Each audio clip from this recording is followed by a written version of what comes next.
Nothing like late evening coffee, the start of the tech news. Hey everyone, it's your boy Lock Tech back at it again with another video. Today we got a leak and 2 confirmed releases for new technology coming 2025. So I want to start with 3 things. One of those 3 is the leak I was mentioning, and let's start off the top with if you're familiar with forum companies, if you're familiar with Minis Forum, if you ever heard of them, they're actually releasing a micro PC, you know, the little slim client ones, that's supposed to have the new Ryzen AI processor in it. To be more specific, it's the Ryzen AI 9 HX 370, and it's supposed to come with roughly 4TB NVMe Gen 4 storage, but however, it can hold 3 of those NVMe things, so at least 3 8TB NVMe storage devices, because it said it could hold up to 24 terabytes of storage. That's a lot of storage in a little mini PC. No prices yet, but there's more juicy news and new specs to come out about it in the weeks to come. Furthermore, it runs DDR5 RAM, SODIMM RAM at 5600 megahertz, which is not too shabby of a speed, and it can put up to 96 gigs of DDR5 SODIMM memory in that little PC. And I can't wait to actually see some benches on it, or the price hopefully is not going to charge arm and leg, because you know there's always something how to have organic tax and mini ITX tax. I'm sure there's going to be AI tax as well. So I'm looking forward to see how it produces, because it's supposed to be aimed towards balancing workloads on AI stuff, because it's mainly aimed towards AI. On top of that, it has something called I think it's called OQ-Link port that is used to attach external direct GPUs, like external GPUs. Like that little PC can pull up to 90% of the performance out of that eGPU that you decide to pair it with for the OQ-Link, just using that one OQ-Link port.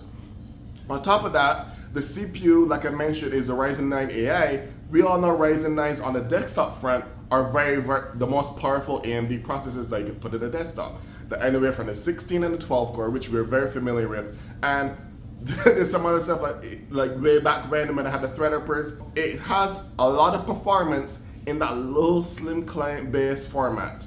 Now, what's more interesting and intriguing about it is that it's based around Microsoft Copilot, which is Microsoft version of their AI engine, and it has a dedicated Copilot button on the external of it that looks like a little power button, but the power button is on the left, and all the way to the right after the USB ports, there is the little Copilot icon, which is the actual button. So that's kind of intriguing, which makes me believe that if you power that up and you want to run AI workload or whatever, or launch AI for Microsoft Copilot, you can either press the button, but no further details about that Copilot button yet.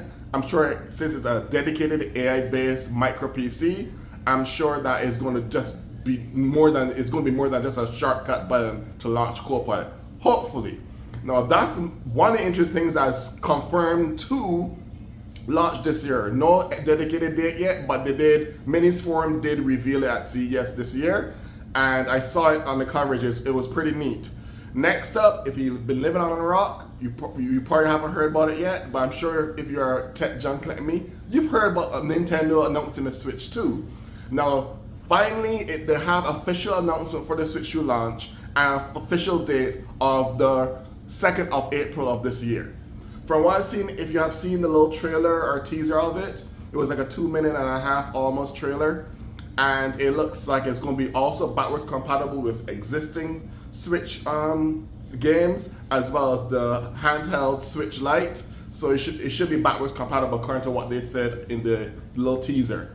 In addition to that, they also have some leaks. People are actually leaking what the specs are going to be. Nintendo hasn't officially announced the specs yet, but the leaks are suggesting on articles all over online there's going to be an 8-core ARM Cortex CPU. I think the leak was an A78 ARM Cortex CPU.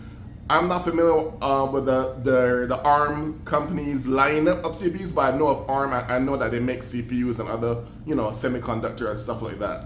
But one of the rumors is going to be an 8-core ARM Cortex CPU.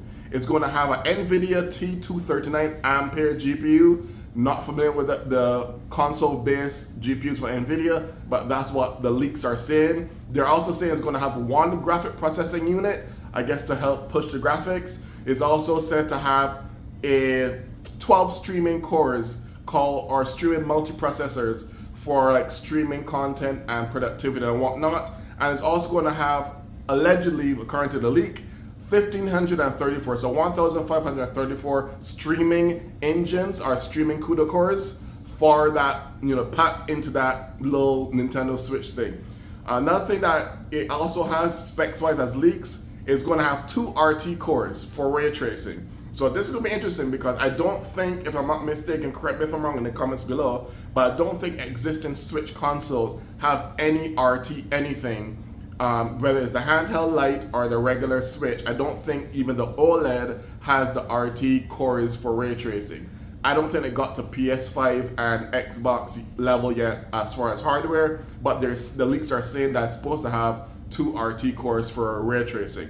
In addition, memory, which is also important because the current Switches don't have that much memory and it can get bogged down really easily. But they're saying that it's going to supposedly have 12 gigs of LPDDR RAM in the actual Switch. LPDDR5 RAM, not the old DDR4, but DDR5 RAM. So every technology that's coming out seems to be always going to DDR5 now. But it's still left to be said, no pricing yet. Hopefully they don't overcharge you and follow the NVIDIA route. But that's the specs and the spec leak for the new Switch 2. And from what I see, it looks kind of neat and the screen looks bigger. Hopefully the OLED is default now.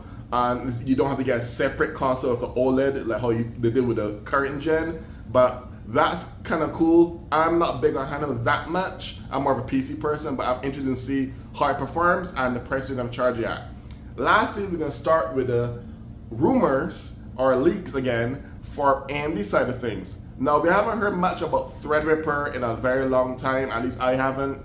And AMD, there's been leaks on a shipping manifest that AMD has Threadripper 9000, just like on Zen 5, like how they have Zen 5 on the desktop. The Threadripper versions of the Zen 5 are said to be coming in mere months, so to speak, because it's been spotted on many shipping manifests already. And so far, what the manifest seen, according to the leak, is there are 64 and 32 core chip sizes that are supposedly coming up first. No views or rumors about the 24 core yet like they did in the past gen, but I'm sure they're gonna have 24 core because you can't have all of it to 96 cores and don't have the step ladder of 24, then 32, then 64, then 96. So I'm hoping that they do release the 24 core as well, because I think the 24 core was the more budget, or not really budget, can't really say budget when it comes to Threadripper, but I think the cheapest of the Threadripper line in history has been the 24 core, if I'm not mistaken, before they shifted away from 16 core. But that's the kind of the rumor. No 24 core setting, but they are said it's called Shimada Peak, is a code name for the new Threadripper, and it's going to be on Zen 5. Looking forward to see what it has, if these leaks are true. Let me know what you think about these topics today, and if you're looking forward to the things I mentioned, the Nintendo Switch 2, and if you're interested like me or the Minis Forum micro PC that has up to 24 terabytes of NVMe storage availability. Until next time, this is the boy Lock Tech signing out.